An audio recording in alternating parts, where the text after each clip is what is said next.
शुभ प्रभात बच्चों। तो आज हम कक्षा 2 की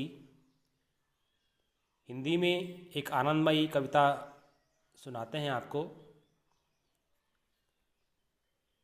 आनंदमयी कविता जिसका शीर्षक है घर। तो यहाँ पे घर से संबंधित कविता के माध्यम से कुछ अभिव्यक्त किया जा रहा है बच्चे के द्वारा, और बच्चा जो है प्रश्न पूछता है अपने पापा से। तो पहले इसको हम पढ़ते हैं। पापा क्यों अच्छा लगता है अपना प्यारा प्यारा घर। पापा क्यों अच्छा लगता है अपना प्यारा प्यारा घर। घूम घाम ले खेल खाल ले नहीं भूलता लेकिन घर। घूम घाम ले खेल खाल ले नहीं भूलता लेकिन घर। नहीं आपको लगता पापा है माँ की गोदी सा घर। नहीं आपको लगता पापा है माँ की गोदी सा घर। प्यारी प्यारी ममता वाला सुंदर सुंदर न्यारा घर। प्यारी प्यारी ममता वाला सुंदर सुंदर न्यारा घर। थक कर जब वापस आते हैं कैसे बिछ बिछ जाता घर। थक कर जब वापस आते हैं कैसे बिछ बिछ जाता घर। खिला पिला आराम दिलाकर नई ताजगी देता घर। खिला पिला आराम दिलाकर नई ताजगी देता घर। पापा क्यों अच्छा लगता है अपना प्यारा प्यारा घर। घूम घाम ले खेल खाल ले नहीं भूलता लेकिन घर। नहीं आपको लगता पापा है माँ की गोदी सा घर। प्यारी प्यारी ममता वाला सुंदर सुंदर न्यारा घर। थक कर जब वापस आते हैं कैसे बिछ बिछ जाता घर। खिला पिला आराम दिलाकर नई ताजगी देता घर। इस कविता को लिखा है दिविक रमेश। दिविक रमेश। अब आप इस कविता में देख रहे होंगे, ये चित्र देख रहे होंगे आप। घर है, घर में पापा है, बच्चा है, खेल रहे हैं, भांति भांति की जो है हरकतें कर रहे हैं। तो इस कविता में विशेष क्या है, एक बच्चा है वो अपने पापा से प्रश्न पूछता है, कई प्रकार के प्रश्न पूछता है। तो देखते हैं। पापा क्यों अच्छा लगता है अपना प्यारा प्यारा घर। बच्चा पूछ रहा है कि पापा हमें अपना घर क्यों अच्छा लगता है, अपना जो प्यारा प्यारा घर है वो अच्छा क्यों लगता है। घूम घाम ले खेल खाल ले नहीं भूलता लेकिन घर। कहीं भी जाओ, इधर उधर कहीं दूर जाओ, विद्यालय जाओ, कहीं भी आप जाओ, फिर भी हम अपने घर को नहीं भूलते हैं। नहीं आपको लगता पापा है माँ की गोदी सा घर।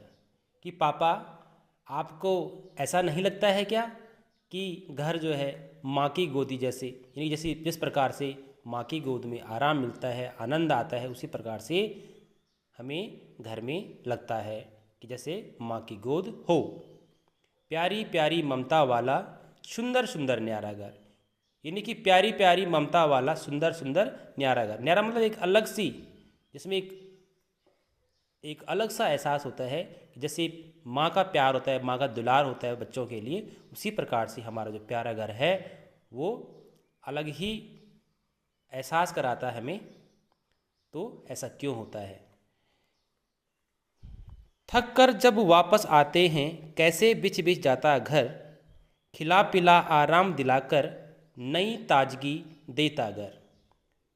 थक कर जब वापस आते हैं कैसे बिछ बिछ जाता घर। जब हम कहीं बाहर गए हुए होते हैं दूर दराज, और जब हम घर लौटते हैं उसके पश्चात, तो घर जो है हमारी खुशी के लिए, हमारे आराम के लिए कैसे बिछ जाता है। खिला पिला आराम दिलाकर नई ताजगी देता है घर। आराम से जो है हम घर में रहते हैं, जब हम कहीं से घर लौटते हैं घर हमारे लिए बिछ जाता है आराम दिलाने के लिए, खुशी दिलाने के लिए। खिला पिलाकर जो है हमें आराम दिलाता है और हमारे शरीर को, हमारे मस्तिष्क को, हमारे दिमाग को एक नई ताजगी देता है। तो इस तरह के बच्चे के सवाल होते हैं। ये आप चित्र देख रहे हैं, बच्चा जो है अपने पापा के साथ खेल रहा है, यहाँ भी आप देख सकते हैं। और बच्चे को पापा ने गोद में उठा रखा है और उसके पापा को चरपाए में बैठे हुए हैं। कहीं ना कहीं एक आराम का माहौल है। तो इसमें कुछ बातचीत है जिसको हम देखते हैं। बातचीत के लिए ये सिर्फ एक बातचीत है, उस बातचीत के दौरान ही आपको प्रश्न उत्तर पूछे जा रहे हैं और आप जो है उसका जवाब देते हैं। तो आपको अपने घर में सबसे अधिक क्या अच्छा लगता है और क्यों? पहला प्रश्न है आपके लिए, आपको अपने घर में आपको अपने घर में सबसे अधिक क्या अच्छा लगता है और क्यों? तो हर किसी का जवाब अलग अलग हो सकता है। किसी को अपने घर का किचन अच्छा लगता है क्योंकि वहाँ अच्छी अच्छी खाने की चीज़ बनती हैं, खाने की चीज़ रखी रहती हैं। किसी को अपने घर की छत अच्छी लग सकती है क्योंकि बच्चे वहाँ पे अपनी साइकिल चलाते हैं, खेलते भी हैं। छत में छोटी मोटी साइकिल चला सकते हैं बच्चे, खेल सकते हैं। सर्दियों की बात करें तो धूप सेक सकते हैं। और किसी को अपना बगीचा अच्छा लग सकता है क्योंकि बगीचे में भांति भांति के फल भी हो सकते हैं और भांति भांति के फूल हो सकते हैं कि जो कि हर किसी को देखने में अच्छे लगते हैं। तो हर किसी का जवाब अलग हो सकता है। उसके बाद है, आपको कब कब घर की याद आती है? तो हर किसी का जवाब अलग हो सकता है। किसी का जवाब ये भी हो सकता है कि मैं जब स्कूल जाता हूँ तो मुझे घर की याद आती है। और किसी का जवाब ये भी हो सकता है कि जब मैं नानी के गांव जाता हूँ या जाती हूँ तो मुझे घर की याद आती है। मैं जब बाज़ार जाती हूँ या जाता हूँ तब मुझे अपने घर की याद आती है। ठीक है। उसके बाद है तीसरा, घर को माँ की गोदी सा क्यों कहा गया है? तो अभी आपने पढ़ा इससे पहले कि माँ की गोदी से क्यों कहा गया है। क्यों? क्योंकि माँ की गोद जैसा एहसास होता है घर में। आराम मिलता है, खाने पीने के लिए मिलता है, खेलने के लिए मिलता है और आराम करने के लिए मिलता है। इसीलिए हमें माँ की गोदी से के जैसे घर लगता है। जैसा प्रेम हमें माँ की गोदी में मिलता है, जैसा एहसास हमें माँ की गोदी में होता है, उसी प्रकार से हमें घर में एहसास होता है, यानी कि अच्छा एहसास होता है। ठीक है। कोई ऐसी घटना सुनाइए जब पूरे परिवार ने साथ मिलकर घर का कोई काम किया हो। तो जैसे कोई त्यौहार हो रहा है या किसी के यहाँ शादी हो रही है, त्यौहार भी हो सकता है, किसी का जन्मदिन हो रहा है और सभी मिलजुल कर कोई काम कर रहे हों। ठीक है। तो इस तरह से आप सुना सकते हैं। ठीक है। उसके बाद है खोजें और जानें। खोजना है और जानना है। देखो नंबर 1 है, घर कविता अपने परिवार के किसी सदस्य को सुनाइए। घर या परिवार पर उनसे कोई अन्य कविता या कहानी सुनने के लिए कहिए। पहले आपने क्या करना है कि जो ये कविता है जो हमने अभी पढ़ी, जिसका शीर्षक घर है, घर कविता अपने परिवार के किसी सदस्य को सुनाइए। आपने किसी सदस्य को सुनानी है, अपनी दादी को, दादा को सुना सकते हैं, पापा को, मम्मी को सुना सकते हैं, चाचा को सुना सकते हैं, ताऊ को सुना सकते हैं, बुआ है तो बुआ को सुना सकते हैं, भाई है या कोई सिस्टर आपकी, उसको आप सुना सकते हैं। ठीक है।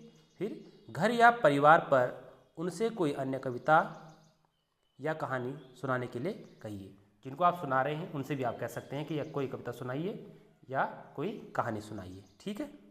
उसके बाद है नंबर 2 में, अपने परिवार के लोगों से बात करके पता कीजिए और लिखिए। अपने परिवार के लोगों से आपने बात करनी है और उनसे कुछ पता करना है और लिखना है। कुछ सवालात हो सकते हैं इसमें। परिवार के लोग हैं, परिवार के लोग जैसे आपकी माँ की बहन, आपकी माँ के भाई, आपके पिताजी की बहन, आपके पिताजी के भाई। ठीक है। तो इनसे जुड़ी हुई कुछ बातें हैं, जैसे आप किस नाम से बुलाते हैं, यानी कि आपकी माँ की बहन को आप किस नाम से बुलाते हैं, आपकी माँ के भाई को किस नाम से बुलाते हैं, आपके पिताजी की बहन को किस नाम से बुलाते हैं, आपके पिताजी के भाई को आप किस नाम से बुलाते हैं। तो पहला देखते हैं, आपकी माँ की बहन को क्या कहेंगे आप, क्या कहेंगे, मौसी कहेंगे, ठीक है। आपकी माँ के भाई को मामा, मामा जी, ठीक है। आपके पिताजी की बहन, आपके पिताजी की बहन बुआ जी, ठीक है। आपके पिताजी के भाई, अगर छोटे भाई हैं आपके पिताजी के तो चाचा जी होंगे, और अगर बड़े भाई जी हैं तो ताऊ जी, ठीक है बेटा। तो इस तरह से आप इन रिश्तों को बुलाते हैं, ठीक है। आपकी माँ की बहन, आपकी माँ के भाई, आपके पिताजी की बहन, आपके पिताजी के भाई, इन रिश्तों को आप किन किन नामों से बुलाते हैं ये आप हमने अभी चर्चा कर ली है, ठीक है। तो आज के लिए इतना पर्याप्त है। धन्यवाद।